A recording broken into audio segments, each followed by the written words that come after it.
Welcome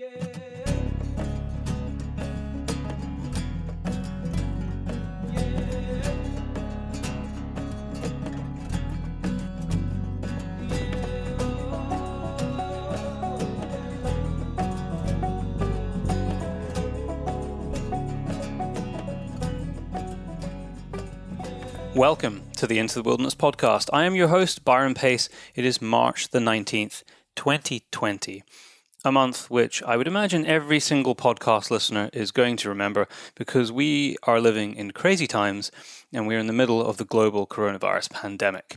I hope that you are all safe and well and heeding any advice that you're getting from the health officials from whatever country you're joining this show from.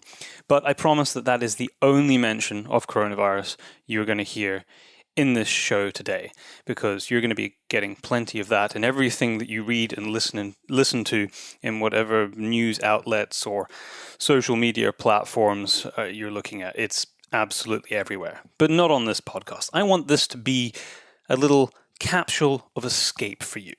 But before I get into the show, a massive thank you to all of our Patreon supporters.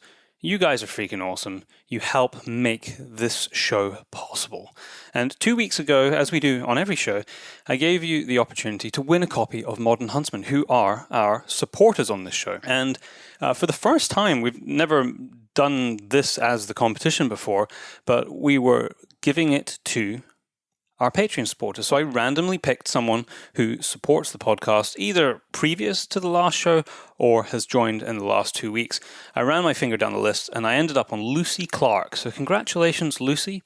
You are the winner. Contact us either through Patreon or email podcast@paceproductionsuk.com and I will get a copy of either Volume 3 or 4 out to you. Or if you want to wait a little bit, we could send you Volume 5, because Volume 5 is currently available for pre-order.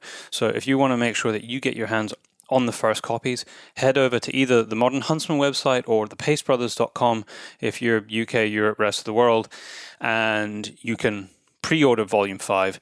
And you probably have a lot of time on your hands right now. If you don't have Volume 3 or 4, we have them sitting in the warehouse ready to ship out.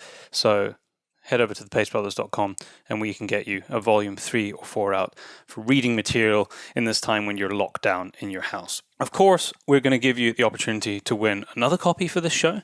And I thought we'd make it very simple. All we want is for you to share this podcast with a friend so that I can track it. I'd like it to be some sort of social media post. So however you do it, however you share it, just tag us so that we can see it. And all the people who share this podcast on social, any social platform, in the next 2 weeks will be in with a shout of winning a copy of Volume 3 or 4, Modern Huntsman. I will randomly select the winner. I just had a thought. If you don't use social media, and I don't blame you for not wanting to be on social media right now, then just stick us on an email with a friend. I'll accept that. That's fine. Email entries are all good. Stick us on an email with a friend and say, hey, go check out this podcast, because it is you, the great people who listen to this show, who really make it possible. If no one was listening, I don't think we would make the show anymore. A little bit of news before we really get into it. The Northern Shooting Show, which I've been mentioning in the intro to the podcast the last few weeks, has moved its dates. Rather unsurprisingly, with everything that's going on. It was previously going to be held in May. Now it's going to be held on the 28th to 29th of August 2020. So still this year, just not in May, in August. So we will see you not in May, in August this year. If you want to read about the event, just go and Google the Northern Shooting Show. All of the information's there. Your tickets, if you already had them for May, will be obviously now be valid for August. If you have any questions, then you can contact the team via the website. So, for this show, I drove about 3 hours north from where I live to meet up with Dr Linzi Seivwright, primarily to talk about the Deer Working Group review in Scotland and how management of this amazing resource that we have is going to change. But we dug into a whole host of other topics as well, including grouse populations and cycles, best practice guidance, woodland restoration, and the climate emergency, and how we need to really think more about a landscape scale approach when it comes to management. It was a fascinating discussion. I've known Linzi for a couple of years. We've worked together on one or two small projects. I always learn a lot when I'm talking to her. So I hope that you enjoy listening to this as much as I enjoyed recording it. 4 seasons in one day drive up today through snow, rain, sleet, and a little bit of Dennis, sun. yeah. And are we still in the middle of Storm Dennis? I think he's maybe passed, but just Dennis is gone. Okay, Dennis is gone. We've got a lot to cover today, but I'm going to start here because I think I first met you probably about 10. You can correct me if I'm wrong with this. Probably about 10 years ago at a best practice day in Glenfeshie. Would have that been wow! I don't know, maybe not Glenfeshie? Maybe it was a different Glen. Oh, okay. It was definitely a best practice day. Yeah. I was there with the college. Oh, wasn't it Carrere? Yes, it was. Yeah, Carrere. That was amazing. That was about 10 years ago, was it? Yeah, that was a long time ago. Yeah. Probably even longer, actually. Yeah, and I don't think we talked or anything, but you were giving a talk. I was so scared that day. It was great from what I remember. There was everything from deer surveys to actual practical demonstrations, bladering. It was a full day. Yeah, that was the first one we ever did. Oh, was it? So, yeah, at Carrere. Yeah, okay. And it was. So you didn't even know I was there, did you? No, there was just a sea of it. Actually, it was quite funny because it came after a really difficult time in the whole sort of deer sector, and the agency. I just joined the Deer Commission at the time, and so I'd missed the whole Glenfeshie thing. Oh, that's why I was thinking Glenfeshie. That's why we should probably elaborate. Yeah. We can come back to it, but probably just explain Glenfeshie because at the time it made every paper. Oh, absolutely. It was the first time that the government agency, which is in charge of deer in Scotland, had really basically used the deer legislation. And it was in an emergency situation that deer were about to cause damage to this pine wood, and there was the use of helicopters to deploy stalkers onto the ground, and I think it was the first time that the regulation had really been used, and then the use of helicopters got people very excited. So we're not allowed to shoot from helicopters, but helicopters were used to deploy people to the site and to bring carcasses back. And I think the reason it was so emotive was that I think people felt that was the beginning of the end. For deer management, traditional deer management. Because this was Scotland. Government control of a deer Absolutely, population. yeah. So that caused a huge furore at the time. The sort of more traditional hunters, stalkers were, I think, as I say, possibly worried that this was going to fundamentally change, that they were going to be losing their jobs because this is how deer management would be carried out in the future. So it created, I wasn't there, I joined the Deer Commission just shortly afterwards, but the aftermath was pretty huge. And at the time, the job that I was brought in to do was to develop the best practice guidance series. And that relied on a whole bunch of people from the sector, so all the different organisations who were involved in deer management, basically coming together and agreeing how to do things. And this just sort of put a bit of a rocket in all of that. But in some way, I think there's always got to be good that comes out of something. And I think what happened was that having gone through that process, it really forced people to look at deer management and then to sort of ask questions about whether or not best practice really was going to continue. There was lots of people threatening to sort of back out of the process. And I think people realised there was far too much to lose from that. So it, in a way, possibly consolidated people again to say, no, this is too valuable to lose. We must keep going. But yeah, so in parallel to developing the guides, which is considerable because I have it sitting in my office at home. It's like an entire binder. Oh, that's proper blood, sweat and tears. 5 years of my life, but not just mine. I was working with a whole raft of people to develop it, which was an amazing experience. But we were also, to develop the guides, we realised that, there's 100 ways to do something. And if you asked 100 stalkers how they do a certain task in the larder or whatever, you'd come up with 100 different ways of doing something. So it was really about trying to consolidate that. And it was really important that we had feedback from the people on the ground to helped develop the process. So this was a series of guides being developed sort of by stalkers for stalkers, for the industry. And so the power of the whole process was us going out with the draft guides and saying, what do you think? Tell us, and getting feedback. And getting feedback. That's so important. Yeah. So what spectrum of activities was this covering? Because I know, for example, apart from the fact I have flicked through pretty much all of it, but some time ago, was it fast forward time now, you and I worked on some best practice guide films for habitat monitoring. Yeah. They cover the whole spectrum. So it's really from the hill to plate point of view. It's the looking at ecology, looking at deer management planning, just every element that you can think of. The lardering, shooting, shot placement, all of these things. And the idea was to produce these guides which are really usable.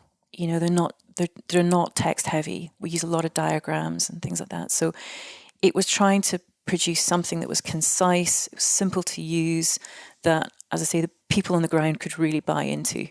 So that was the ethos of it. But yeah, so we had to ground truth all of these different elements. So yeah, one of my first things that I got sent to do in my job was to go on a butchery course, which was amazing. Yeah, and I just spent a lot of years being quite academic in one way or another, and so to be sent on this course was just the best thing ever, and just that practically. Because essentially that's the output of all this best practice work is venison into the food chain. Absolutely. And so to understand, it's almost like starting with the end in mind and working your way back. So just having the skills and the knowledge to be able to do that, and that's something that I take with me today, which is fantastic to have developed those skills. But so there was a whole raft of things, and we just wanted to get people's feedback from an early stage to make sure that the guides worked and they made sense. So part of that was running these demonstration events where the idea was we would set up lots of different stations. There would be shooting, there would be things on, running population models. There would be habitat monitoring, which you talked about. And one of the other things that we were doing was following Glenfeshie. There was this backlash against the use of, for example, helicopters, and we used them quite a lot, potentially to count deer. Yeah, very, very effective way. Do today. Yeah, absolutely. So there was a lot of misconception about the way that we were using them to count and the welfare implications, and that was one of the guides that we developed. So we felt at that time it was really important to just take people up and show them what we were doing, show them the way that the deer were reacting to the helicopter and things like that. So again, it was another opportunity, not just for us it was never about telling people what to do, it was about saying, what do you think? And building that into the process. Working with the people on the ground and the local communities who live with the animals that they're managing. Yeah, definitely. And, I think that was the real strength in developing that, because I say that, I basically pulled it together, but I was working with a huge amount of people. Every topic had a specialist group that we would work with, then we would take it out. So the colleges, for example, were a great sounding board, particularly for things like habitat monitoring. Okay, yeah. I know they just all want to go and learn and shoot and things, but I think bringing it back to that understanding why you're shooting, and being able to look at the habitat and relate that to the quality of your deer and making those links.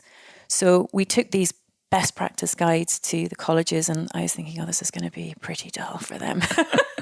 But they were, It's one of the main things I remember from the year that I spent at the college. Yeah. Really? Yeah, it is. So I was going to the best practice event, yeah. But, again, just taking these guides out and saying, this has got to work for you. And people just got it. And I think maybe up until that point, there had been a lot of mystery surrounding habitat monitoring. It's all a dark art. And when you actually take people out and show them, I'm able to demonstrate that in the ground, hands-on way. It's like, you can do it too. You can do it too. And people come and go, yeah, I can do that, And that for me is what it's all about, is just empowering the people on the ground, giving them the skills and the knowledge to make the decisions, be the decision makers, and to manage their populations in a sustainable way.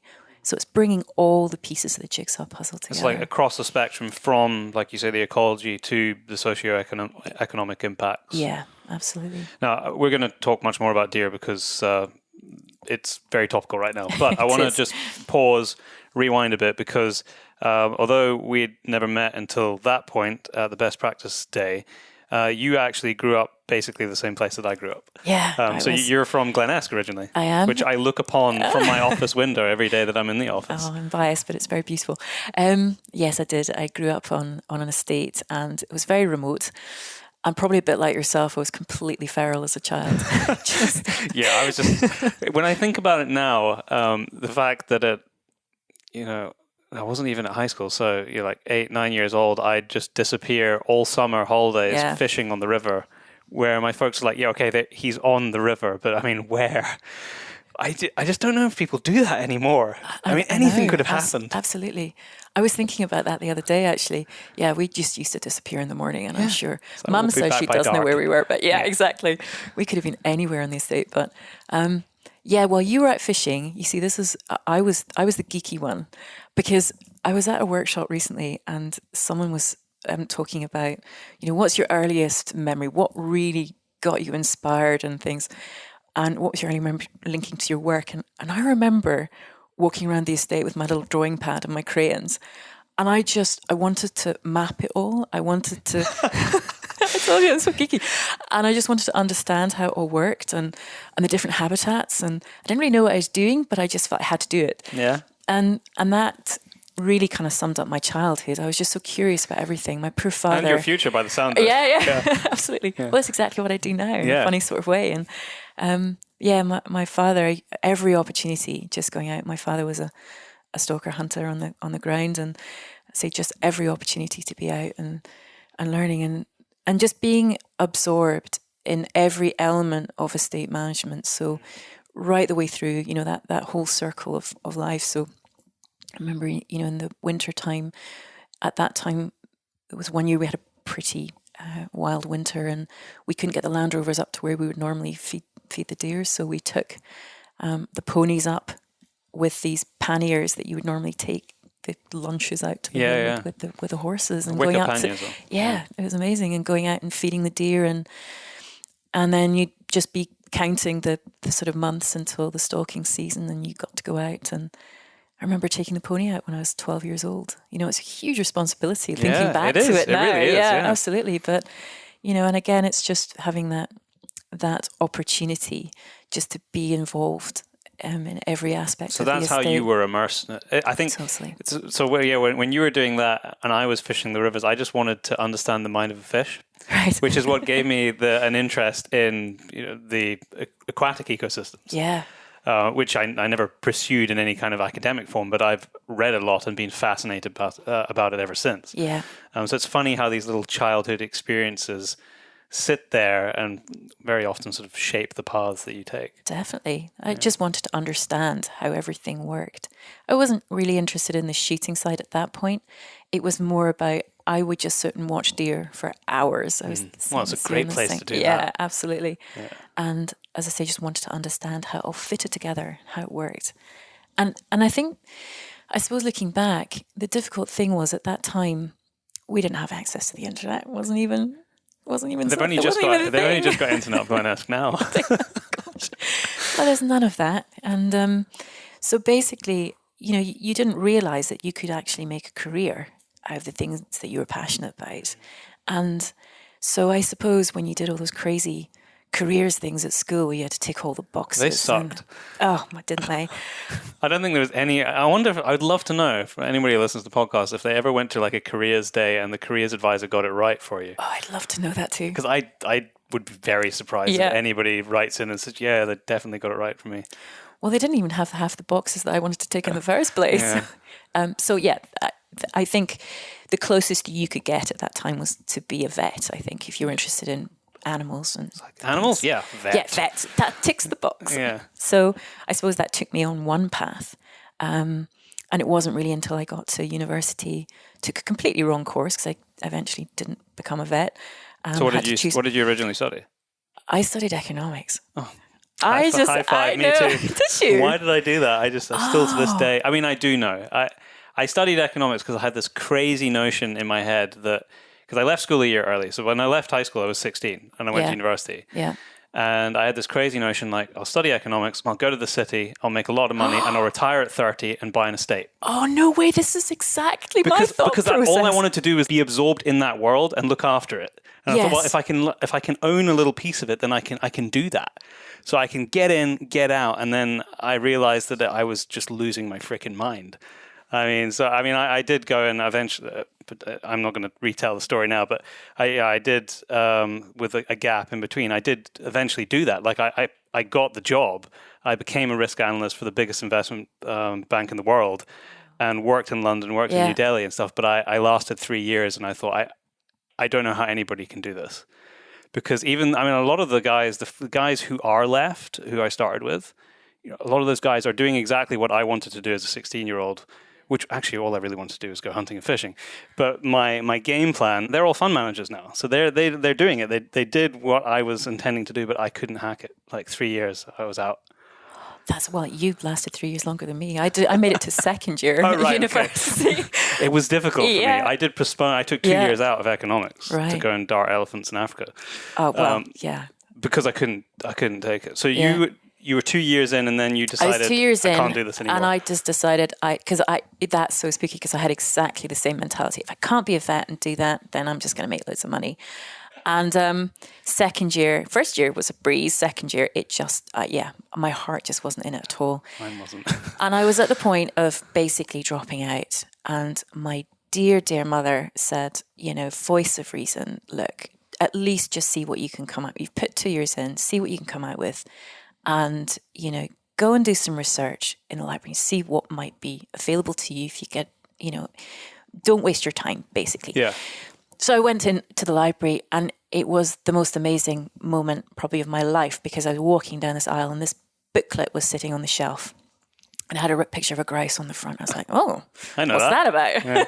So I opened up and it was the booklet for the MSc in ecology in Aberdeen. Okay. And I was just flicking through. I was like, oh my gosh, this is exactly what I've always wanted to do. And the biggest light bulb just went off.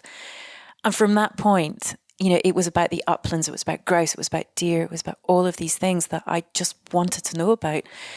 And it was really easy after that, and all. Because you were fascinated by it anyway. It wasn't a grind like economics was. Like every day was a freaking grind for me. Studying that.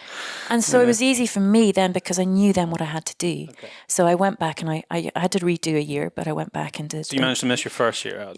Because I'd been in the science faculty. So they just said, well, you get enough credits from that. So I just was launched in the second year of an environmental biology course, but I loved it. And from that point, I say it was really easy. So I got my degree, and that was great. And during my degree, I had the opportunity to do an honours project up at the Institute of Terrestrial Ecology up at Banbury. Okay, I didn't know there was an Institute of Terrestrial Ecology. Well, that's what it's called. It was CEH. It used to be, it was CEH Banbury, and it unfortunately closed down. It was like the northern outpost of the centres, and all the great sort of legends were there at the time. Brian Staines was involved with deer, and amazing people. And so I organised to do my honours project at Mar Lodge, which was fantastic. And for me, it was icon in deer management, Mar Lodge. Yeah. Absolutely. So basically my project was just, sitting for 2 months with my little Land Rover looking at deer behaviour at feeding sites. And I was being mentored by a scientist from Austria, Caroline Schmidt, who was just at the time such a source of inspiration to me. And I just thought, this is it. This is absolutely what I want to do, just having the opportunity to be immersed in that kind of research world and things for a while. So, it was. So where did you go from finishing your... So that was just an undergrad? It was just an undergrad. Yeah. And then I took some time out and went to the Scottish Deer Centre. I say just an undergrad, but it's still an achievement.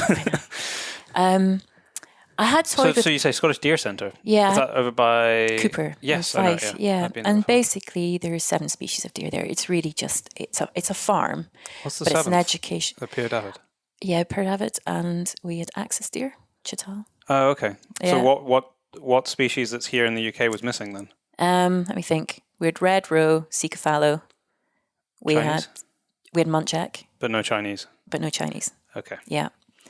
And that was a fantastic opportunity just to basically it was an education centre. So we used to take people on tours around the deer park, but we used that platform to talk about management in the wild, the need for management, need for control, and just being aware of that important link between getting young people involved in nature and understanding nature. And okay, it was on a farm and it was slightly artificial, but just seeing how children in particular just so like sponges to want to learn and having that opportunity to interact with nature was fantastic. Because it gives them something tangible, something that they can see in front of them in 3D, living, breathing. Yes, exactly. They can smell it. There's a big difference between that and showing it in a book. Yeah. In this sort of one-dimensional platform. Absolutely. And I say just having that opportunity to talk about management and wider things as well, and conservation and all of these things was. So what is that centre actually set up for? Is it as an education platform, or was it actually for venison? It was originally as a deer farm, okay, and then it was bought over by a slightly more commercial organisation who had a whole series of shops, and it was an attraction to get people to come and buy things. But we in the park were very much about sort of promoting the conservation side and the education side. So, so we saw a lot of visitors through, and I say it was just a good opportunity to a great learning platform people, as well. Yeah. But just seeing how even I remember one group of boys, and I guess they had behavioural needs, and we were told by their carers that they probably didn't have a lot of attention span. So we would keep it short and sweet, and we would go around quite quickly. And I just remember coming up, and it never happened because the deer become habituated to people being there at certain times. So, for example, the hinds would calve out with those hours in early morning or late evening. And so it was very rare that you ever got to see that. Anyway, we were on this tour, and I just remember seeing this hind, her waters had just broken. And so I was explaining to these guys, and I was saying that this is pretty amazing because you don't normally see this, and we don't quite know what's going to happen now. It could take a few minutes, it could take hours, but do you want to stay and watch and see what happens? And they were absolutely transfixed. And we stood there. Someone got sent in to get some umbrellas, and we stood there just for hours watching and waiting to see. And amazing. And you just think they'll possibly never have that opportunity to have that engagement with nature. And because to see that in the wild is very rare. Yes, in the wild, absolutely. Even for people who spend a lot of time out there, exactly. It's pretty rare that you actually see that. Yeah. So. Oh, fantastic. So where did you move on from there? So from there... So was that 2 years you spent there? 3 years, I think. I got the most amazing opportunity. I was involved quite heavily with the British Deer Society at the time, which is the welfare organisation, and I was doing a lot at regional level. And it was just through a random sort of chance conversation with someone at possibly an event, and they were asking me what my aspirations were, and at that time I had a real hunkering to go to New Zealand. I wanted to go out and learn more about what was happening there. And they said to me, have you heard of the Winston Churchill Travel Fellowships? And I have not. Does it still exist? Yeah, it does. Huh. Yeah, absolutely. And these are just fantastic opportunities from people of every walk of life. You don't need to be an academic. It's for everybody to have the opportunity to go somewhere else, somewhere abroad, and to basically pursue a topic of your choice, and to use it in a way that helps expand your own knowledge, but allows you to bring something back to this country to help whatever profession you might be in or whatever line of work. And I had the fortune just to have a chat with this chap at one of these meetings, and he said, you should really apply, be a perfect opportunity for you. So he said, it might take a while, going through the application process, but definitely apply. So I looked, and it just so happened there was a category that year about animal welfare. So I applied to do a project on animal welfare and looking how that linked to national parks, because at that time, I think we were just developing our first national parks in Scotland. Oh, so the Cairngorms National Park didn't exist then? Absolutely, yeah. So they were just developing those, and I was just fascinated to see how New Zealand had sort of adapted their national parks, or were managing wildlife in those national parks. So I applied, and amazingly, I got the opportunity to go, and that was just a complete life changer for me, because it was the first time that I'd really travelled abroad, and certainly on my own, and just the breadth of people that it opened doors to was just fantastic. And whether it was people in Department of Conservation, I got to meet with hunters, people who were involved in research in New Zealand, just a whole raft of a real broad spectrum of really inspirational people. So aside from that just being an amazing opportunity anyway, I really did come back and thinking, yeah, there's something more that I want to do. And so I think that probably inspired me to want to go on and do a PhD. And an opportunity came up at the Centre for Ecology and Hydrology back up in Banchory, and it was actually in red grouse, so it was slightly off-piste from my usual interest in deer, but I thought that's probably a good thing for my career, just to have Gives you a bit another more breadth interest. and depth, Yeah. So I spent 4 years up at the Centre, I say, for Ecology and Hydrology up at Banchory, and it was amazing. Again, just access to really inspiring people, so some complete legends of upland research. So people like Bob Moss and Adam Watson and all of these people. Oh, yes. And Steve Redpath and my supervisor. And all names, if you read any papers about upland ecology and management, I think all of their names are on pretty much all of them. Absolutely, yeah. Or certainly in the references. Yeah. And again, just the breadth and diversity of projects. But because it's such a small research institute, you've access to all this knowledge and the research and understanding what's going on out with your own kind of discipline. So that was just amazing. Again, a lot of blood, sweat and tears going into that. So what was I want to ask you about the grouse stuff. I'll tell you what, I want to pick up on what you were doing with grouse there. Yeah. But just before it gets too far out of my mind, back in New Zealand, what were you actually studying there? Because I spent a little bit of time there 2 years ago. And it's a very different mindset, different system we have there. They've got a lot more public land. They've got, largely speaking, just invasive non-native species there. And in fact, I think that some of the deer came from Invermark, where you grew up. Yeah, absolutely. So that was part of the fascination. I wanted to look to see how they were managing their wildlife in the national park context. Okay. But obviously it is a different context here because deer are not native. And it was just basically looking at the animal welfare side of that. So, there's all the sort of slightly controversial maybe use of 1080. Yep. And at that time, they were developing probably what are now some of the most progressive animal welfare legislation probably in the world at that time. So it was just really looking at all those different aspects. How do you manage these invasive populations? What are the animal welfare implications of that, of using things like 1080, some of the other methods that they were using as well? But it allowed me an insight into, I suppose, just understanding how the whole deer thing really evolved there. And right from way back from when the first deer were introduced, how they were managed, that for boom and sporting bust. purposes, weren't they? I think that's right, yeah. And of course, as someone in New Zealand put it to me, the vegetation there has evolved without really major herbivores. So the way they put it to me was that deer are not eating sort of meat and potatoes every night. It's pudding. it's everything and seems so, to thrive there. Yeah, and so you suddenly got these deer thriving and suddenly expanding hugely, and then all the different points in time where the department would have been trying to manage those. And bring populations back down. Yeah. And then of course the introduction of the whole deer farming sector again was a bit of a game changer. And just having an opportunity to speak to some people who were involved at that time, because it was crazy in terms of the value of live deer to the deer farming industry. And I think we still import venison from New Zealand. I think we do. Yeah. So I wanted to dig into this a little bit.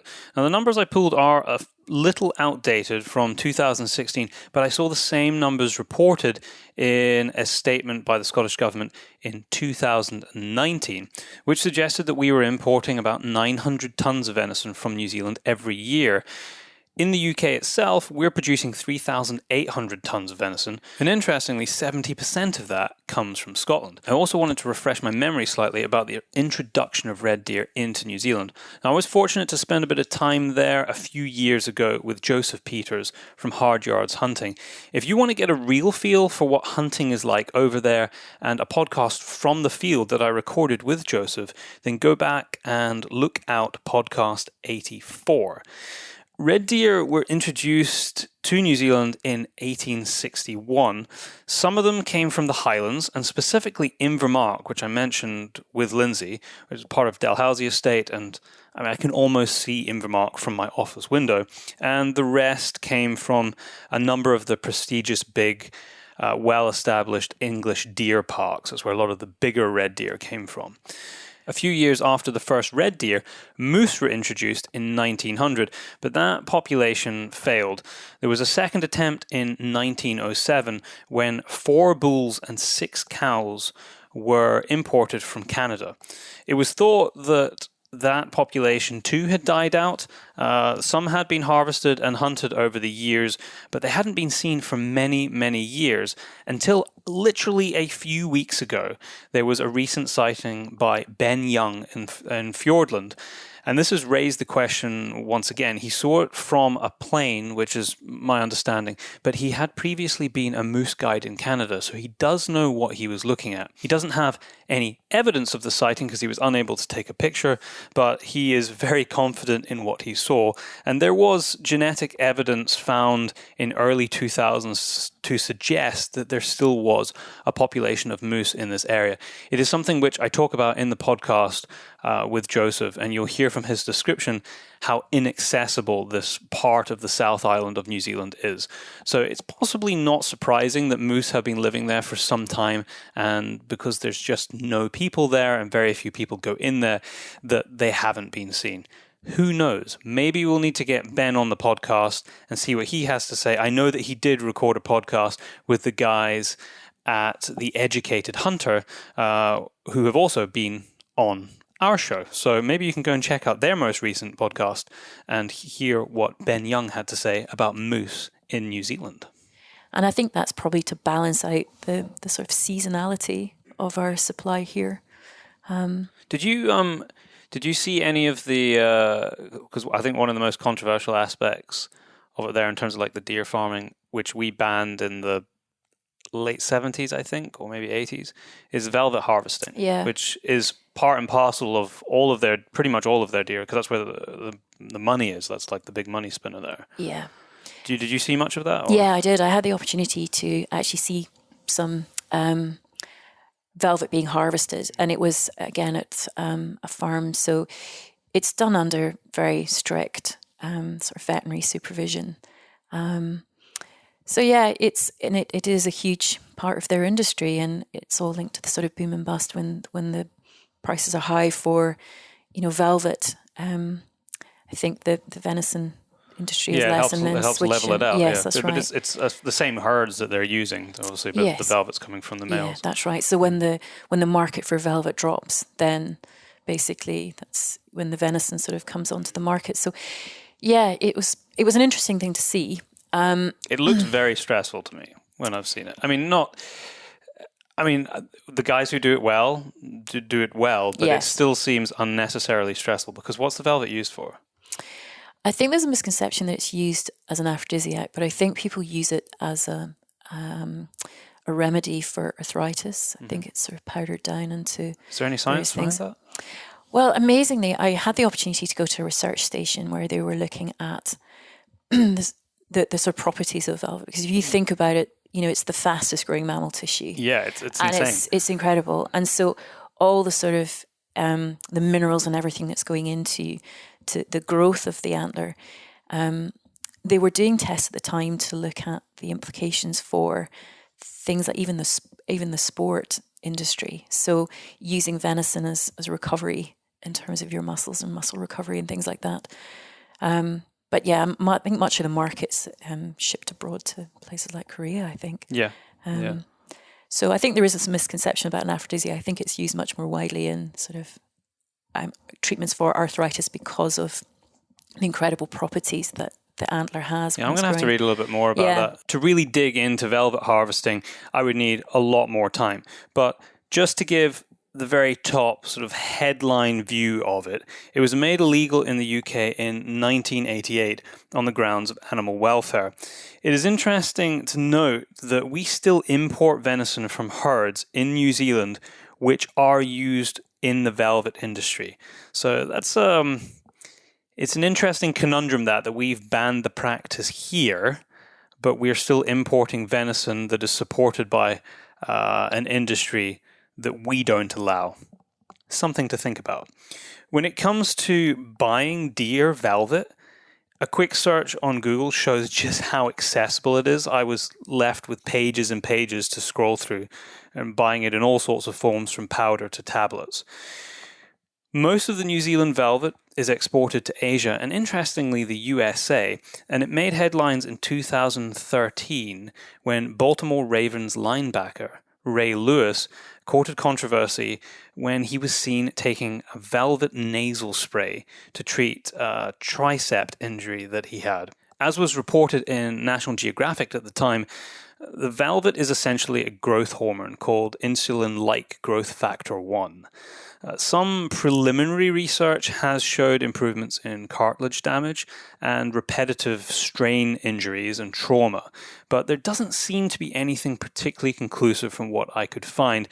I'm happy to be told otherwise, so if there's any podcast listeners out there who know of or have access to really good research which tells us the benefits, or indeed the fact that there are no benefits, to taking velvet as a supplement, I would love to hear from you. Maybe we can do a short show about it. I can get that because again, it's living tissue essentially that you're harvesting. So, but the way that I saw it done, it as you say, it's all very controlled and it's done in a way that didn't seem to be distressing. But then, it's use of local anaesthetics and things to numb the area that they're going to take off. But yeah, it does look quite brutal at the time. Yeah, it does a little bit. So from New Zealand, you came back, your life was changed. Now we can fast forward to, I want to hear about what work you were doing on grouse. Because okay. I mean, where you're from and where I live is like heart of grouse country in Scotland. The Angus Glens is, it's the place really for grouse in Scotland. So the key thing from an ecological point of view is trying to understand, so grouse populations naturally cycle. You have boom and bust years, and that's usually picked up in bag records, but the population has a tendency to cycle. And it's a big question in sort of ecological terms as to what drives these population cycles, so in other species as well. And at the point that I joined the project, up until that point, there'd been probably about 30 years of grouse research going on, but there'd been 2 camps. And so there'd been my supervisor, who's Pete Hudson, who's based at Stirling. He had one theory about these population cycles, and that was about parasites. So it's all about recruitment into the population. So parasites, they build up in the population. So it's the Trichostrongylus tenuis worm, and it builds up in the population, and that's the thing that will limit recruitment. So it's, that at a certain density, the population crashes. That's right, yeah. So the females are not producing enough, the brood size goes down, birds will die, so that triggers, that was one theory. Explain the parasite, what it is and how it affects the birds. It's just an intestinal worm, basically, and the eggs come out in a certain type of feces that they do in the morning, and then the eggs hatch out. That's that dark, that's a dark one. It looks like colour. Marmite. Yeah, it's going to put everybody off. But you see it if you're walking around the hills, and if you've ever seen this, and you're like, what on earth is that? Because it does look a bit strange. It doesn't look like normal like bird poo. No, that's right. So they do a fibrous poo most of the day, but this is the little poo that they do in the morning and first thing when they've sort of finished sleeping. Then, but that's where the eggs eggs are, yeah. And so the eggs hatch and they crawl to the tips of the larvae, crawl to the tips of the heather, and then the birds come along and ingest the worms again. So, and then the whole cycle carries on like that. So it's understanding what, so the one theory was about parasites, and the other theory, which was the sort of Bob Moss and Watson theory, was that it was about kinship. So grouse are territorial, red grouse are territorial, and the males set up territory on a moor, and they'll defend that territory. And that's where you get these amazing calls and that's everything fantastic. in the autumn and the spring. It's them defending and setting up these territories. And you need a territory to survive, basically. And then they pair up with another female. And there was this theory by Adam and Watson that basically this was to do with kinship theory. So again, it's about recruitment is the fundamental thing. But as the population is increasing, then space on the moor is getting a bit limited because your territories are getting squeezed. Aggression levels start increasing because you've got to defend your territory. But you're more likely to allow your brother or your father or somebody who's related to you to have a territory next to you. You're going to be a bit more tolerant if you're related. So again, that allows this sort of population to build up on the moor to such a point that the young birds who are being born can't get in because there's no more space. They either go off or die. The old birds die, and then that's the recruitment. So that triggers it that way. Oh, okay. So for years, there'd been these two separate theories, and one lot of research had happened in England and one lot of research had happened in Scotland. And the population cycles are slightly different. So I think in Scotland, they're slightly longer. It's something like a 10-year cycle, whereas in the north of England, for example, you'd have a much shorter cycle. And is that mainly climate-driven, do they think? That's what they thought it would be to do with climate. So there was always this argument and debate about which of these theories was right. So how long ago was this? This would have been, 1999, I think I joined, 2000. So I joined a project which was basically going to pull both of those theories together. We were going to test both of those elements. So I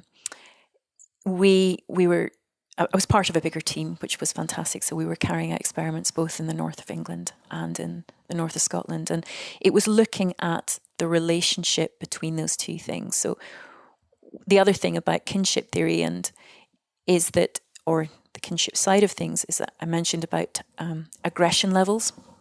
So if the aggression levels increase to such a point, testosterone is actually an immunosuppressant. So there was one theory that you could actually be pushing yourself beyond your... So you're more susceptible to parasites. So we were testing all of these different theories. So yeah, it was very interesting. And where did we end up? As ever, 20 years ago. As ever, I think there were more questions that obviously came out as research always does.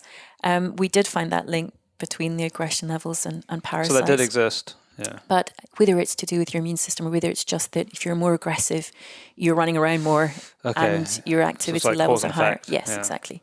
But I think the key thing out of all of that was just, I think, having had the very sort of research side of things, it's how we link science and how we bring science to management. And what was interesting was that I think up until that point, the gamekeepers used to, I think traditionally, go and shoot the old birds off the territories. Do that, yeah. And they just sort of had an inkling that this worked, but they wouldn't have understood the mechanism about why it works. So suddenly you're able to bring that link and say, yeah, that makes sense. You know, if you're taking out these old birds, you're allowing these young birds to come in, set up territories. So, you know, that made sense. So it's linking that science and it's funny how there's practical management. Yeah, there's sort of practical skill sets that are learned through observation, but not necessarily a full understanding of the science behind it. But it's been passed on from generation, and they know that it works quite often through trial and error. Yeah, absolutely. So it's incredible to find out what the real reasons are behind that. Yeah. But yeah, and I'd forgotten about that because I don't know. Do they still do that? I haven't. I'm not sure whether that's really common practice anymore. Yeah. So obviously there's techniques about using medicated grit. Yeah. And the whole idea, I think, from a management point of view, is that I think it's every ambition of the moors to have is, you know, to dampen that cycle as much as you can. You're never really going to stop that boom and bust, but it's just trying to find out ways. Is there a way that you can intervene to try and dampen the cycle so you've got a much steadier kind of population? And that's important for economics and viability of the estates, or what's the concern with regard to that, apart from obviously every gamekeeper wants to have a good day on the hill? Yeah, I think it just gives a much more sort of stable long-term view in terms of the economics, because obviously the boom and bust, element is not helpful if you're trying to plan ahead and trying to plan shoots and things like that. So I think it's just, at what point do you start to try and intervene in a natural process? In a natural I think. cycle, yeah. With any species and any kind of conservation work, so that is one of the great questions: is how much do we intervene? And I increasingly think some of that depends on how much we've affected it in the first place, which across the planet is normally quite considerably. Yes. For any kind of ecosystem or species, because and this is a debate that's, I suppose, it's kind of bleed over into the discussion back on deer, but how our landscape here, particularly in Scotland where we're sitting, has changed over hundreds and hundreds of years, is very much at the fore of the discussion that we're having now as to what do we want it to look like in the future. So the work that you're doing now on deer with what's the name of the report? I just called it the deer report, but what's it actually called? The big report that just came out. Oh, the Deer Working Group. Working Group report. Yeah. It's very dense. I've tried to consume it, but there's a lot of reading in there. Yeah. And potentially a lot of implications about how we, on the first hand, manage deer, but I suppose it goes hand in hand, manage the landscape. Some of that's to do with population control of deer and how we view that as an asset to society here, but also what we want our landscape to look at. So where are we at with that? Because I think a lot of people are aware that, it's been in the papers, it's been in the news, we've seen reports from different organizations come out. I'd be very surprised if most people have read the report. Yes. So where do we sit with that? What are the potential outcomes and discussions that are going to be being had in government in the future? Well, now? I think crucially, there's 2 reports now have hit the desk of the Environment Minister, and one is the Deer Working Group report, and that report was very much the remit of the group was to sort of take a step back. They had a very broad remit, but it was really to just look at where we're at and look at what are our options for the future. And so, as I say, the scope of the report was very broad, and they've done a really thorough job of covering a lot of ground in the report. I think it's 374 pages worth.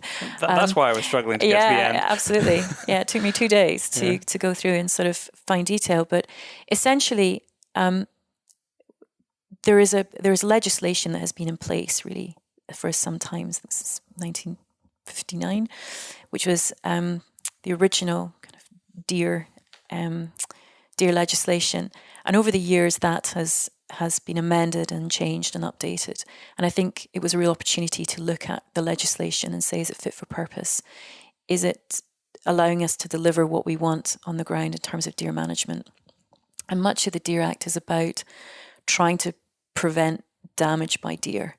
So ensuring that those who manage deer are doing it in the right way, but that it's weighing up the cost and benefit of having deer. So on the one hand, deer are a valuable resource to some, and there's no question about that. But on the other hand, deer can impact on a whole raft of other objectives, land management objectives, predominantly agriculture, woodland, and some of our natural heritage, so designated sites and things, along with other herbivores, of course. It's not just deer, but deer are one thing that can impact on that. So this was an opportunity really to look at the legislation, and they've gone through in a lot of detail, looking at how the legislation could be amended to take it forward to be fit for purpose for the next sort of however long. And I think that is coupled with the pressure, I guess, that's coming through the climate emergency, which was announced last year by the government, where, climate emergency affects everybody, and the deer management sector is no different. So, particularly where landowners in Scotland have got, a lot of our peatlands, for example, which are important climate change mitigation factor because of the carbon value. Carbon sink, and this sort of, really ambitious targets for expanding our woodland and for restoring our native woodland. So it's all coming together to basically, the report is basically trying to put the tools in place that will enable that to happen. So that's a very wide-ranging report, and there's a lot in there. There's a lot that, on the face of it, for example, the closed seasons are always very emotive. So there's recommendations to change those, basically to remove the closed season for males completely and to shorten the closed season for females. Is that across all the species? Yes, at the moment. Yeah, that was how I read it. It didn't specify species. But so currently, just to talk about closed seasons for people who maybe don't fully understand, why do we have closed seasons right now? So this is closed seasons restricting the harvesting of deer species. Yeah. Normally designated by male and female having different seasons, but not always the case. Yeah. The female season is quite straightforward because that's about welfare. Absolutely. And as in they're carrying. Yes. They're and, the closed season covers the period when, females will have calves at foot. And it's not always possible to, when you're managing deer, to tell if the calf might be hidden somewhere else. So it covers that very vulnerable period when the calves are very young and feeding from their mother and they're dependent on their mother. So that's quite straightforward in terms of females. In terms of males, I think there is a debate to be had about the closed seasons for males because originally I think they were set up really to protect the resource. So the hunting season is really from July through to October. For red deer. The issue that we have is it's about temporal displacement of deer. So it's about those who gain the benefits of having deer during the rut, during the season. Those deer will then move off the ground and go somewhere else, generally where they're not wanted most of the time over winter. So whether it's extra grazing pressure. And, if you're a farmer, that's maybe at odds with your objectives. If you're trying to grow trees, woodlands, shelter, tends to be lowland areas. So the main conflict that we have in deer management in Scotland is about that very thing. It's about deer temporarily being in places where they're just not wanted or desired and the impacts that they can have there. And it's the ability to be able to manage them in those circumstances when they are a shared resource. Yeah, I was going to say, because I suppose that's tied to the conversation about who owns them. Yeah. Because they are, and you can correct me on this, but when they're on your ground, you're sort of temporarily owning them, or not? Or how does it work? No, but you have the right to hunt them if they're on if you have the hunting rights on that ground. Yeah. So deer don't belong to anyone while they're alive. When they're dead, you can have the right to take them or to shoot them, and those rights usually come with land ownership. Although you can give those to other people through sporting leases or whatever. But generally, they don't belong to anyone. So does that mean they're a public resource? Gosh, I'm not sure. No, well, Resnell is... Because if no one really owns them, then they're an asset of the country then. I don't know. I'm thinking out loud here as you're talking. There would be some people be screaming at you. You should know the answer to this. So would they be a resource in terms of public? So there's a lot of public interest involved in deer and deer management, and I think parts of the public interest covers a whole raft of things about sustainable deer management. So you would say that there's a public interest in terms of all the environmental impacts that they can have, and their place as a keystone species and part of the that's environment. That's why we're having this discussion about managing them in the public interest. Yeah. Exactly. The right to shoot them only sits with the person who owns the land. Out with that, then they don't really belong to anybody. And I think that might be slightly different to some other countries where they are public resource, maybe. Yeah, I suppose it's different again if you put a fence around it. Yeah, I think it's how we balance those needs moving forward. And how do we... So we come back to the closed season. We've gone completely off tangent. So the closed season was really, I think, initially set up to protect that resource so that... so it wouldn't be overexploited? Yeah, during the winter time or on other places. So it was only during that time of the rut when people wanted to come and stalk and shoot deer. Of course, there's winners and losers in that, because as anybody who knows anything about the movement of deer, there are glens or estates in Scotland which are, known as like red deer estates, because that's where they move into for the rut. And there'll be others that primarily hold hinds, so they're as a sporting value, because male red deer command a higher rate than stalking hinds. They're seeing more value on their property at certain times of year, and that's just luck of the draw, or based on knowledge, if you know where they're going to spend their time during the rut. Yeah, but the other element of the male season or the closed season is there a welfare argument? So the deer coming out of the rut, they're at really low ebb, they've lost a lot of their body weight, and they're just looking for food and shelter. So there's always been that element of the debate about whether or not the closed season for males should be there to protect them at that time of year when they're probably at a low ebb. A bit of peace. Yeah. But essentially where we're at now is that there is the ability for someone who has agricultural land or woodland to be able to control them out of season under an authorisation that you would get from Scottish Natural Heritage.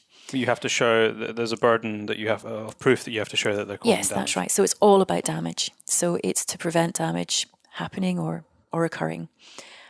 So stags still can be shot out of season under licence, and it still happens. And again, it's still a useful tool to be able to protect some of your woodlands or whatever it is that you've got agricultural ground. So it's about having the right tools in the right place and a level of legislation that we're basically maximising the value of deer in Scotland and maximising the resource, but minimising the cost of that resource. And that's the key. And that's a real challenge. And the biggest challenge that we face at the moment is how we do that in a meaningful way. So I suppose that years ago, groups of landowners got together to create deer management groups. And there's these go back decades. But now there's a much more formal role for those deer management groups, because it's recognising particularly, we're talking a lot about red deer here. Roe deer, slightly different. But red deer, it's that landscape scale approach that you need to be able to manage effectively a population as a whole. For the very point that you've just made, that at sometimes the deer will be on your ground and at other times they're not. So it's managing that population collectively. It's a shared resource. Yeah, really. And you're trying to manage it in a way that it's a win-win situation for everybody involved. That you're able to utilise that resource to the best of your ability, but equally you're trying to ensure that population is not damaging the very environment which they're part of. So it's a balancing act, and that's really where now that's what my job is about, just trying to help people through that process. So bringing groups of people together and managing at that landscape scale. And so does that mean, because the papers, if you just to take the headlines from the newspapers in the last few weeks, it was, I think there was probably the most emotive was, Scotland needs to slaughter half of its deer population or something like that. Do we need to be reducing the density of deer across Scotland? And is that for tree growth, or what's the primary outcome from that? So again, it comes back to the real emphasis now on our woodlands and our peatlands, and ensuring that they can that we can ensure that happens, that we can restore our peatlands, make sure they're in good order, and make sure that we can expand our woodlands. The extreme argument is that things like deer fencing is very, very costly, and there's a lot of grant funding for deer fencing. So why should the public be paying for deer fencing when we should just be reducing the deer population? The difficulty is, I think, we tend to pick up on a very broad brush, one-size-fits-all approach to deer management in Scotland.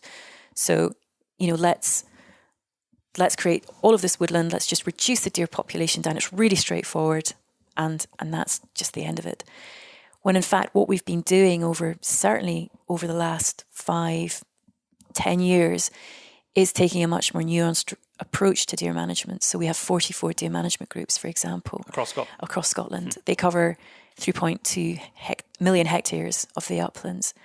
So we have these groups already. They have deer management plans in place, and it's about trying to manage that population to deliver the best outcome from that local area. Rather than a broad sweeping statement broad across the whole sweeping country. statement. So I think what people are picking up on is that it's very easy to create the argument, which is, if we just reduced our deer population, then we could grow lots of trees everywhere and it would all be fine. And I think the reality of that on the ground is that because of this temporal distribution of deer at certain times, very often you can have a very, very low density of deer, but if all those deer decide to use your woodland, which they will, you could have 10 deer in there and they're still going to have a significant impact. So it's this numbers thing that we talk about. People are obsessed about what national numbers of deer that we have. It is about impacts, but it's about trying to have a much more informed management in place, understanding how deer move, how they utilize the areas that are available to them. How can we manage deer at that level, at that very localized level and local decision making, rather than this broad brush? So at the moment, I know we should be moving away from it, but I think we've got about 9 to 10 deer per square kilometre on average across that upland range. Normally, people advise that you would need a density of deer within a woodland of sort of 4 and below. Mm-hmm. Sometimes in in order cases, to encourage regeneration. Yes, absolutely. Sometimes even less than that. So it's about the practical reality. We all know the importance of wanting to create good habitats, resilient habitats that are going to help, mitigate against climate changes that are ahead. But we need to do it in a meaningful way and an informed way. And to a degree, that is already happening. So within these deer management groups, I've been working over the last 5 years with a lot of groups to make sure that we've got these plans in place, that we're doing that thing about minimizing the impacts and maximizing the benefits for those local circumstances. And no one group is the same. And that's the key thing, A group on the west is very, very different to the east coast. Very different to the east coast, and again, all of that's got to be taken into consideration in some of this long-term view of things, particularly when it comes to restoring woodlands. That's a long-term game. So where's where are different interest groups going to butt heads with regard to deer going forward now? What are we seeing as the stumbling blocks to move forward in a sort of progressive manner together where people are happy, if that's ever possible? Oh, well, I think communities and people are happy. Yeah, I think this is the frustrating point that we're at. And, I've heard it discussed in other podcasts and in other areas, it's this polarization of views. And that's where we're at the moment. We're living in a very polar world. We are. With regard to all manner of things. Absolutely. And it's this sort of, you're in one camp or you're in the other. And what tends to happen is people become very entrenched. And a lot of the debate, as you've just highlighted, is played out over the media, over social media or anti-social media, as the case may be. And I just don't think that that's helpful. It's not, I think social media has a value and, all the positive things it can bring about, you can go on there and be really inspired, but you can come away from social media just thinking, oh my gosh, are we ever going to get to the point where we can all sit around the table? And I think what is needed is just much more opportunity to sit down in, I won't call them safe spaces, but in spaces where people can park their posturing and park the egos at the door, and everybody sits around, because at the end of the day, I think there's far more common ground that we have in the debate than not. Yeah. And we all want to see a diversity of species and thriving ecosystems Absolutely. Across the whole country that's accessible to people, where we can see value as a community and as landowners. It's not. You don't think it would be that hard? Well, but it is. It doesn't have to be this all or nothing approach. And I think, particularly with the discussions about rewilding, I think there's a lot of value in the discussions to be had. I think what maybe puts people off is just, it is this all or nothing approach, when in fact, I like to think of it as this shades of green, that we're all on that scale at some point. We're all doing our bit, and you may be at this end of the scale, or you may be at that extreme end of the scale, but I think everybody's making a contribution, even as it stands right now. A lot of the estates I'm working with through the deer management groups are planting trees, are restoring bogs, are doing all of these things. And we may not be able to call it rewilding, but there's still huge value in what they're doing, and on that scale that is all contributing. So it's about identifying that common ground, and just, we've got far more to lose by not talking to one another and by not engaging, I think. But it's creating that environment to allow that to happen.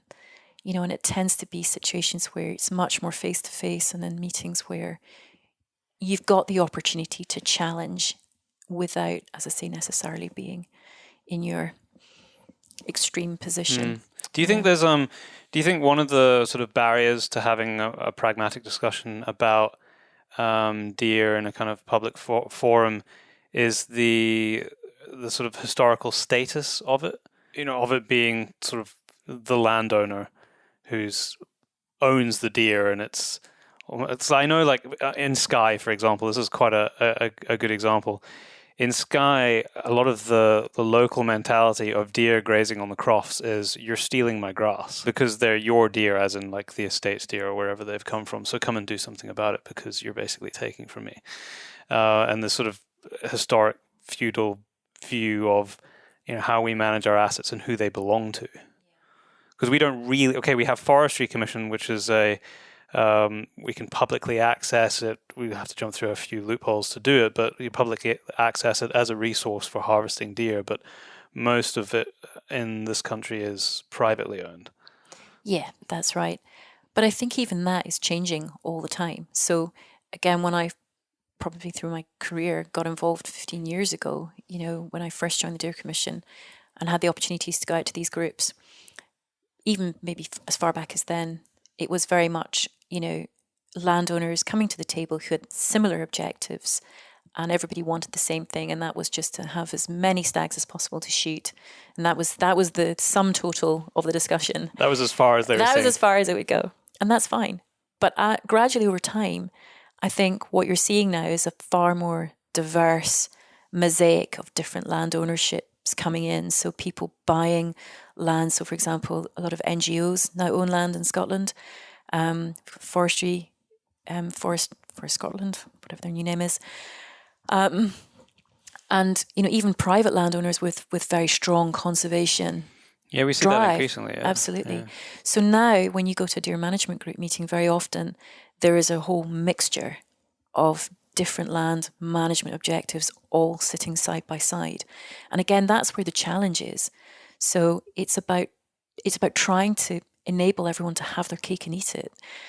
How can we manage this shared population to allow everybody to deliver their objectives within the room?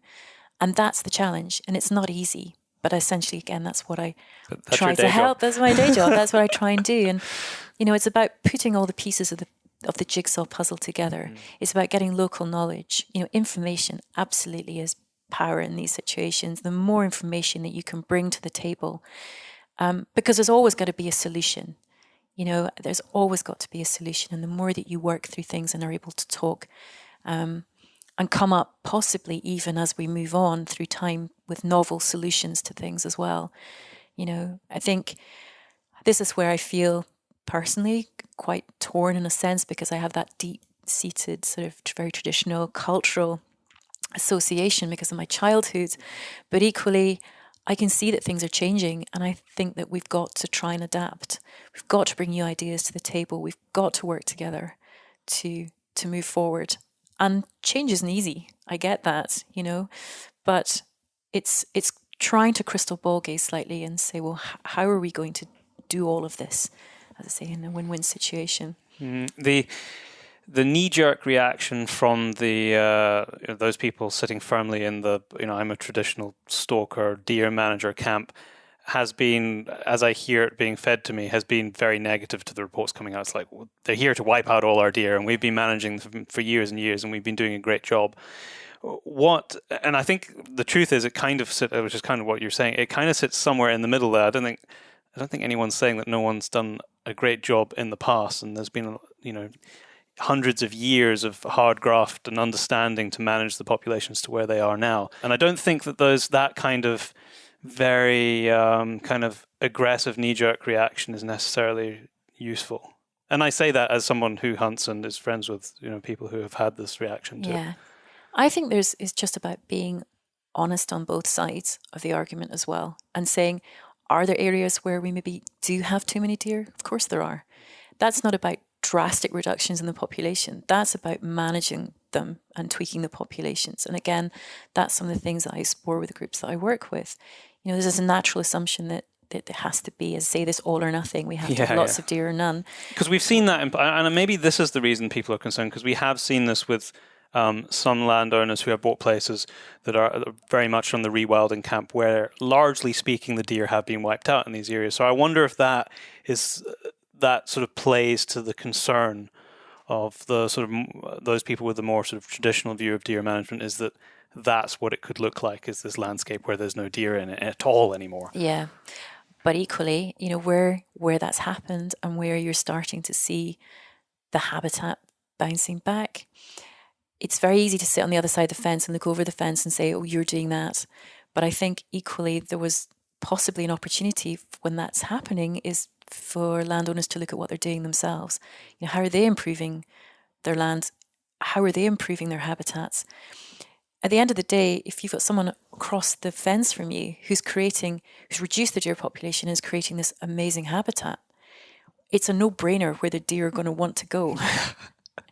So, I think I've always encouraged people to say, well, okay, you can be critical of that, but equally there's an opportunity to look at what you're doing and saying, if I want to maintain deer in the future, if I want to carry on hunting in the same way, I maybe need to look to seeing what I can do to make sure that what I'm creating is a fantastic place for deer to want to be. And it's not necessarily about numbers. It's, creating really good quality deer that are in tune with their habitat. You don't need hundreds and hundreds and hundreds of hinds if all you want to produce is a few really good stags. In fact, quite the contrary. So it's getting away from that mentality also, that you can have less and better quality. So there's a little bit of that we've got to sort of consider in terms of taking a look at what we've actually got. But again, this is where it comes down to these deer management groups, because it's about recognizing what you've got and fine-tuning what you have. And that's very, very much happening at that landscape scale level. And I think there's a huge value in that. And that's one of the things that's maybe not clear from the deer working group, tends to sort of downplay the value of these existing deer management groups that we've got. It's not to say that other models can't work, and we possibly have to look to other models, particularly managing a species like roe deer, which is an entirely different species altogether. Although you do find them in the uplands far more low ground specific. Yeah. And there are other forums coming together, which are maybe not a traditional deer management group in that sense, and that's great. That's perfectly fine. But equally, I don't think that we should be so quick to sort of throw the baby out with the bathwater in terms of some of these upland deer management groups, which, really have progressed in terms of, as I said to you before, perhaps in 10 years, 15 years ago, the sum total of the meetings was, how many stags did you shoot? Yeah, it was brilliant. It was a great season, fantastic. Or, if, dare I say, if the Forestry Commission were there and been shooting a few more deer, then it was just sort of a 2-hour interrogation of the Forestry Commission. And were you shooting all my deer? Why are you shooting all my deer? Yeah. And I think we have parked that. We've moved on so far from that. Now, we have these really broad encompassing discussions at deer management group meetings now because of the range of public interest. So we're talking about socioeconomics, we're talking about local communities, we're talking about deer vehicle collisions, deer health, deer welfare, all of these things. So it's much more broad ranging. What is the mechanism for paying for the shift in land use change then? Because, as we said, like mostly it's privately owned. So, I mean, I think it's fairly public knowledge that a lot of estates in Scotland don't actually make a profit. So they exist because the people who own them enjoy them in some manner. That's particularly true of grouse estates, which have huge overheads. So if we are to shift the type of land use, be that more forest, less deer, or less grouse, more forest, or whatever that combination might be, is how does that get paid for? Like, what are the economics behind that? Because there are lots of grants around, government grants, but I've always been of the opinion that although government incentives through subsidies and grants is a great way to push things in the direction that we as a society want to go. They don't always get it right, and that has been historically proved to correct a number of times. But in the long term, it still has to pay its own way. So how do we balance that economics? Or do you think that's more about a shift in mindset for private landowners as to what they want to see in this country? I think that will be. I think it's just going to be a natural evolution of the people what is the motivation in the future for you to own a piece of land in Scotland, whether that's as a community group. Let's not forget that, there's more opportunities being given to communities to own land and manage it. But I think it will just naturally evolve. And this comes down to this balance about the public interest. So if we have these amazing peatlands and we want them restored, is it right that the taxpayers pay for that? That there's grants available. Which right now which is the case. Is the case. So yes, it swings in terms of, say, the public interest. Is it right that the taxpayers should pay for some of this in terms of woodland expansion and new woodlands and all of these things that we've got very, very ambitious woodland targets to meet. But equally, there's still rural communities to support. Mm-hmm. And people still need jobs. Arguably, will those jobs change over time? Is that, again, just a natural evolution? And I say that in a very kind of almost nonchalant way, but knowing that perhaps what's at risk is that very deep cultural heritage of the kind of life's, I guess, childhood that we had. Yeah. So I think change is inevitable. And I think all the time new things are coming to the fore. So, for example, I'd something that I'd need to learn more about, but sort of natural capital, the value of natural capital, and some of this carbon accounting and carbon offsetting. If you've got a peatland, is that where the value of your estate suddenly is, instead of maybe more traditionally, your estate would have been valued on the number of stags that you shot per year? I can see a situation coming where you're starting to use the assets that you have and just in a different way.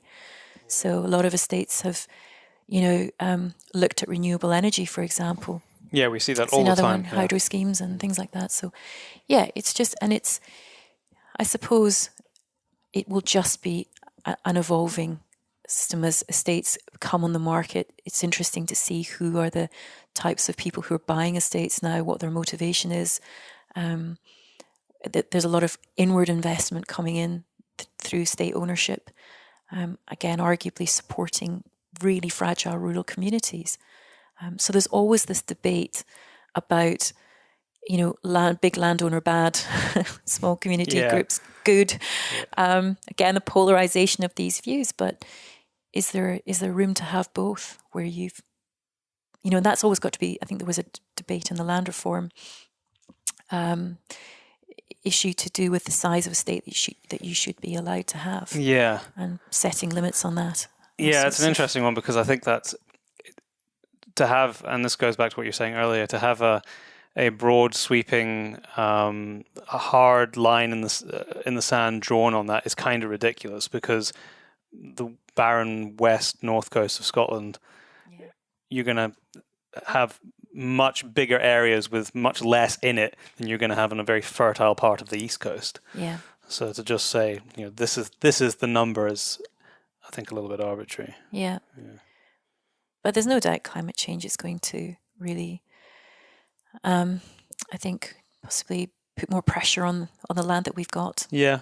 And I think there's there's going to be some interesting discussions to be had over that, in terms of how best do we use that land? Is that at a national scale? Is that a regional scale? I think they're looking at the moment to develop regional plans about land use. So again, where do deer fit into that? Because it was actually mentioned in the report about the shifting and warming climate and how our winters have changed and the reduction in winter mortality of calves. So that's going to mean that our population growth is going to be faster than it has been historically. Yeah, and I think nature will respond in its own way. We're always going to have to manage deer. I don't think we'll ever we have get no predators, do we? Well, exactly. Yeah. We're always going to have to be in that managing role, and particularly as we're expanding woodland.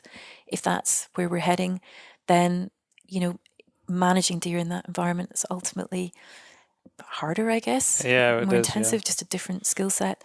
But again, there are opportunities in there, and I think that's what we've always got to see: is where are the opportunities? So we are maybe trying to cling on to very traditional way of even stalking, for example. Is there just going to be a natural evolution more to, as I say, less is more? So better quality animals that you maybe have to hike 2 days to find, and having a wilderness experience as part of it. These are all things that we're probably going to have to consider at some point. And there'll be those who embrace it and move forward, and there'll be those, understandably, for whom that's a sort of an anathema. So, but there's maybe a place for both. Yeah. There's maybe a place for both. Yeah. And I think undoubtedly managing any kind of animal population within an area of increased cover is going to be more difficult, because that seems pretty obvious. And that's something we have to consider too, which I know historically with the planting of forests for timber harvesting maybe wasn't necessarily thought about as how do we manage populations of deer within these forests, and it has been very difficult because it just wasn't really thought of. So when we are restructuring these regenerations of forests, it is doing it in a manner that also allows us to manage the land in an efficient manner. Yeah, well, that's what I do a bit of work down in Cowell, and exactly that situation has happened. At the point they were planting trees the first time round, probably in the 70s, then there were no red deer there. So you could plant trees quite happily without fences. And now, sort of all these years on, they're now at the point of restructuring and saying, oh my gosh, we've got this huge sort of woodland population that to actually try and get a handle on is going to take a collaborative approach. Everybody's going to have to be in it together to do this. The issue there is that, again, to do with fragmentation of land, there's something like over 120 different land ownerships within this relatively small area. So how do you coordinate that? How do you manage that? So we're going to have to look at novel ways of tackling that and learning lessons absolutely for the future. Yeah, and there's lessons we can learn from our friends and neighbors, because in Europe, where they have much greater forest cover than we have, they manage their populations of not just deer but boar as well through different mechanisms. So I know one estate in particular where I don't actually know the size of it, but it's a fair size of estate, many thousands of acres, and they hunt it twice a year, and they do it through driving the animals. So for 2 days of the year, there's definitely an elevated level of stress for the animals because you're pushing them through forests with beaters to guns that are standing in high seas. But the rest of the year, they're completely left alone to do what they want. But they're shooting a couple of hundred animals in those 2 days. And that is the only way that you will ever manage that population in any kind of effective way in that kind of forest cover.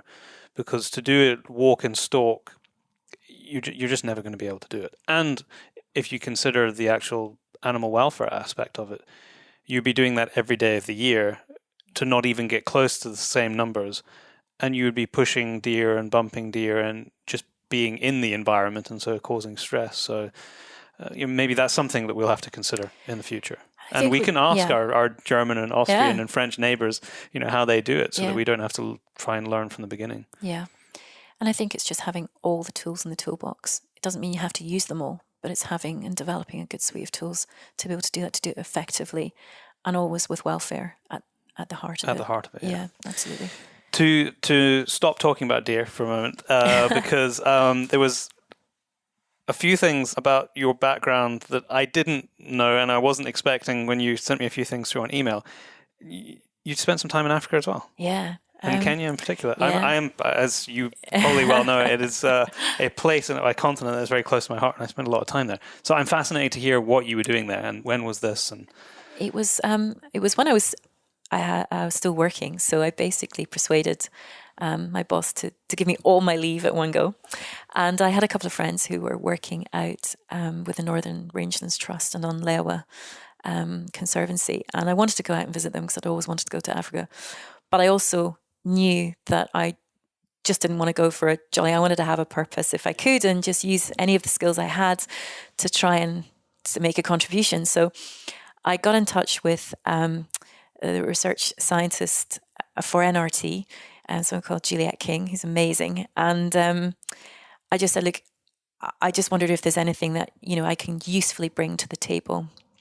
And I can't remember, we saw lots of toing and froing, but one of the things that she was really interested in was that they were working, so Northern Rangelands Trust is an umbrella organisation, and it basically helps support community conservation. So building the infrastructure and the governance systems to allow local communities to manage their wildlife and manage the wildlife resource. And it also encourages neighbouring conservancies also to get together. So I think there's something like 38 different conservancies covering over 4 million hectares now.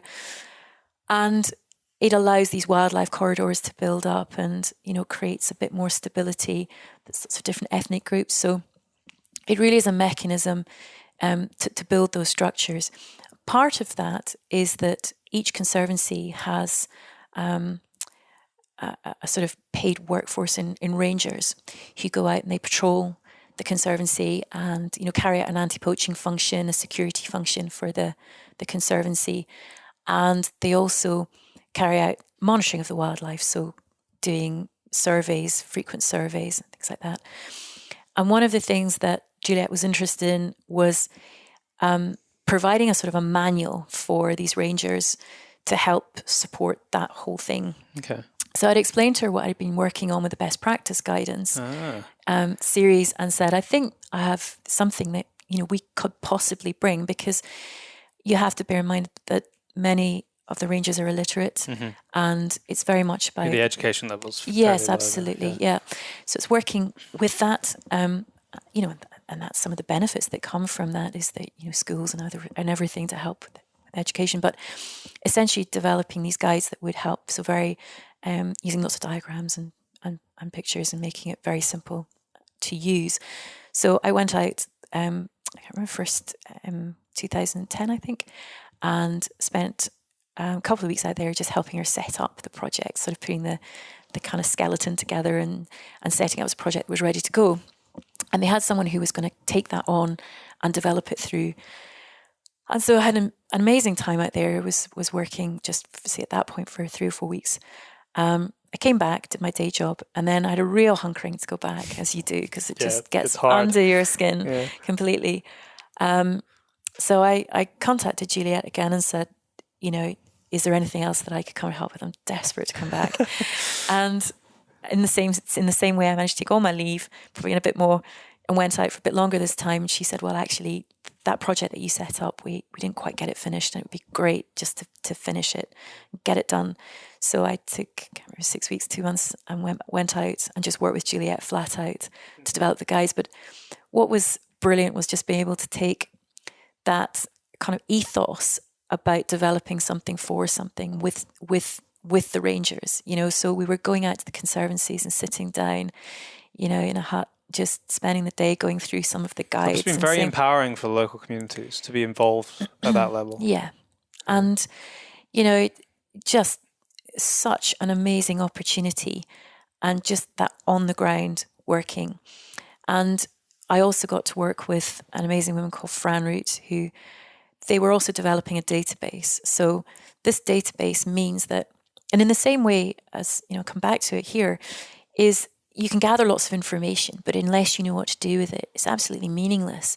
So these rangers were going out, collecting all this wads and wads of data and bringing it back, but they couldn't actually do anything with it. So Fran had developed this database, which meant that the rangers could come back to their base. It was very, very simple interface, could upload those data and press of a button, some magic would happen over there, and out would come a map or a very simple graph to show where the poaching incidents were, where where there'd been security incidents. They might have population of some wild dogs up in this area. And I think the value of being able just to present it in that way is suddenly massively meaningful. So I say numbers don't really mean anything until you can map and see. Yeah, it's not collecting data just for the sake of collecting data. Yeah. You're actually outputting it in a way that can be acted upon. Yeah, and you get an instant feedback from that. It doesn't have to go off to somebody else to come back 4 months later with a map. So that was where the real value was, in just getting that instant feedback. So you value those data.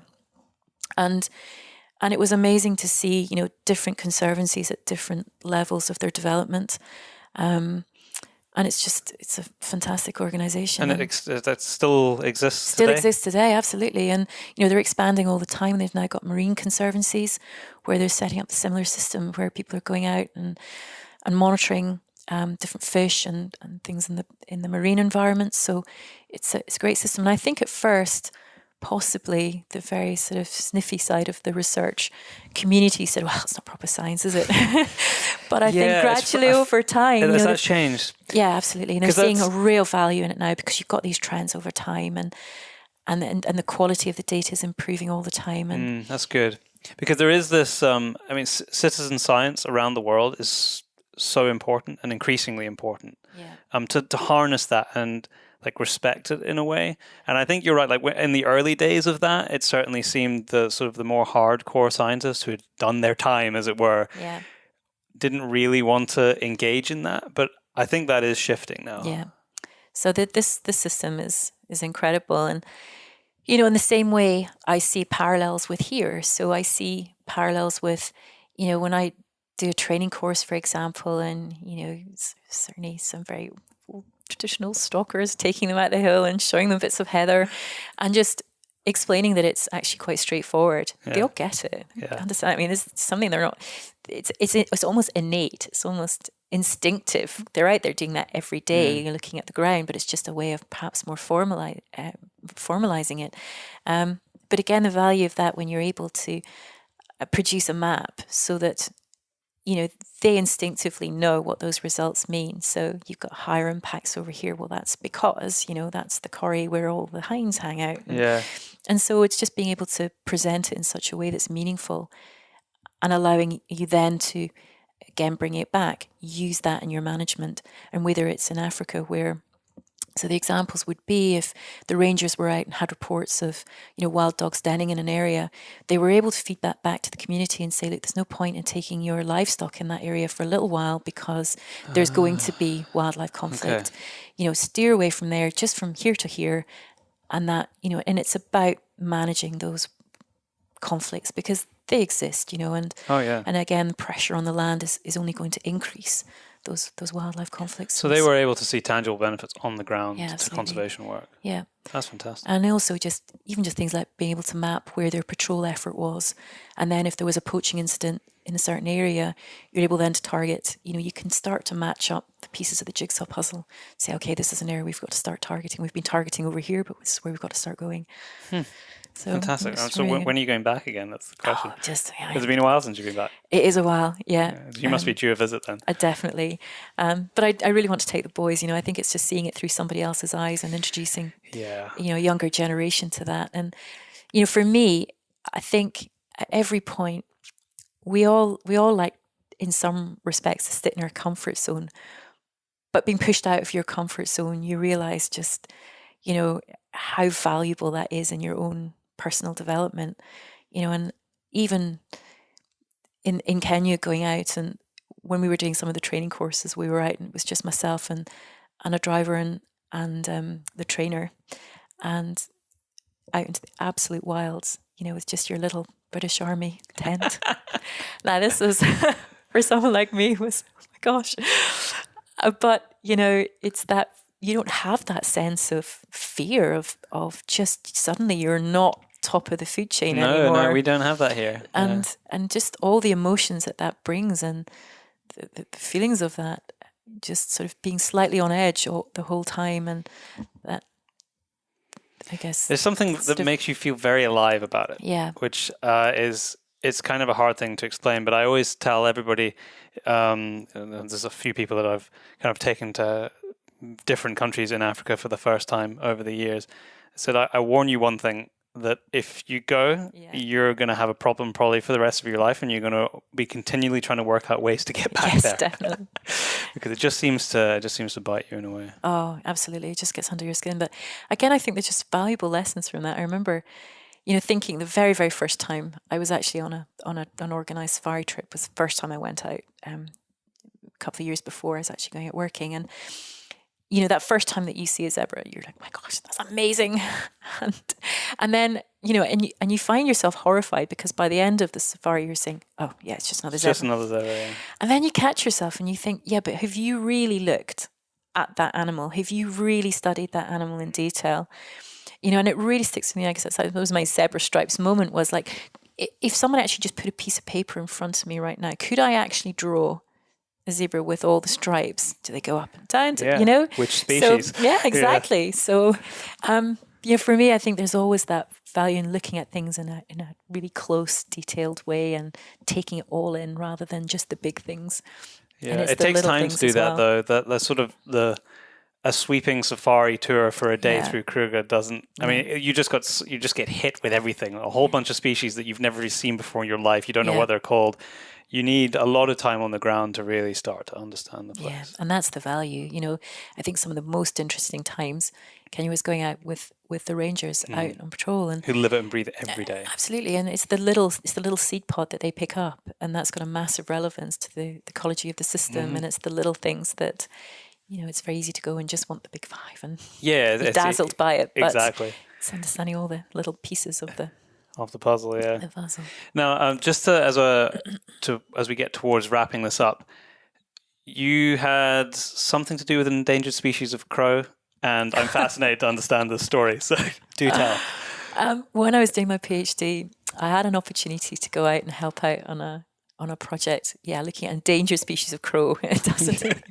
If you say that here, I know people just go, "What?" Like crow? Yeah. Okay. So it was the Marianas crow, and found in this chain of islands called Marianas Islands, which are in the middle of the Pacific. Okay.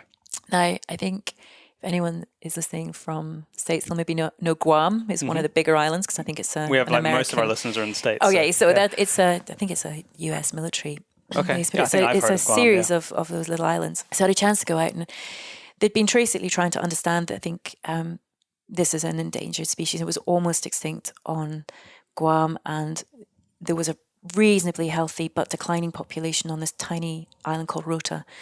So we went out to have a look at that and try to understand what might be the cause of this declining population. Do they only exist there in this chain of islands? Yes. Okay. And there was lots of different possibilities, whether it was they've got rats on the island, for example. So was it predation through rats? Was it sort of interspecies competition with another bird called a drongo? So we were looking at all of these different things. And while I was out there, I can't even remember how the conversation came up, but through my contacts in New Zealand, I'd met this amazing man called Bruce Banwell. Sadly, he's passed, but he was a great deer taxonomist, and he's written all these books about the different species of deer and all over the world. So a real authority on that. And I think I maybe contacted him to say, look, I'm going out here. I think there might be a species of deer here, but nobody seems to know if this deer still exists.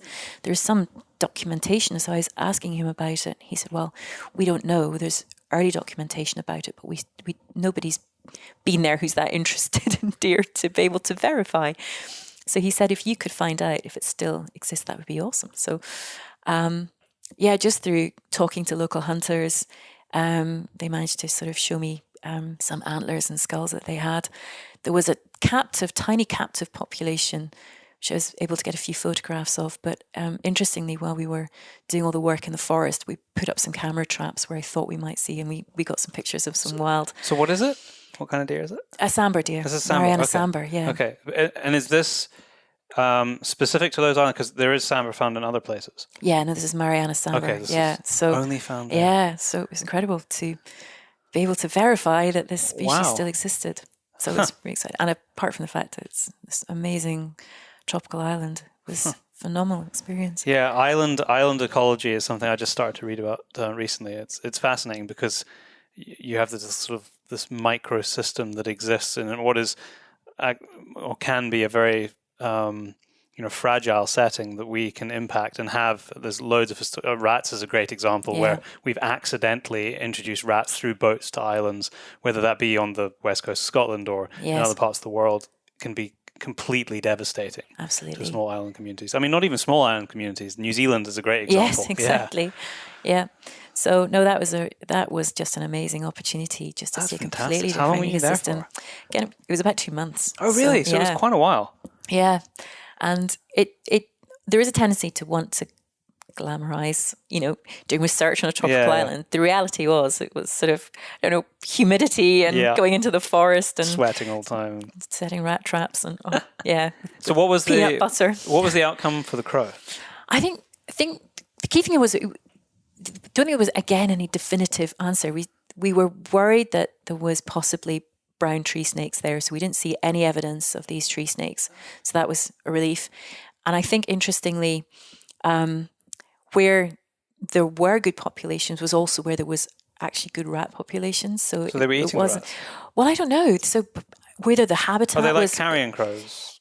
Oh gosh, no, that was such a long time ago. I can't remember. But whether or not there was something to do with the habitat type, that they were both getting something from the habitat that was causing them both to kind of thrive. So I'm not sure if they ever got to the bottom of actually what happened, but they were there and you found deer. And we found deer. It's That's awesome. amazing. Yeah. Linzi, it's been a fascinating discussion today. I've thoroughly enjoyed being able to dig into, particularly the deer in Scotland debate, because it has been in the papers. People are talking about it. I think we are going to see the way that we're most definitely going to see the way that we manage our landscape and everything within it, particularly deer as the biggest mammals that we have, change and shift over time. I just hope that, as you were saying earlier, we can have calmer discussions where we get positive outcomes for the people who share the landscape and the wildlife that lives within it. And that's not just true in Scotland, that goes around the world as well. But I think to some extent, need to leave some of the egos and emotions at the door, and that's hard. Yeah, absolutely. I couldn't agree more. So, well, thanks for your time today. Thank you for the opportunity. And that's it for now. Stay safe out there and join us in 2 weeks' time.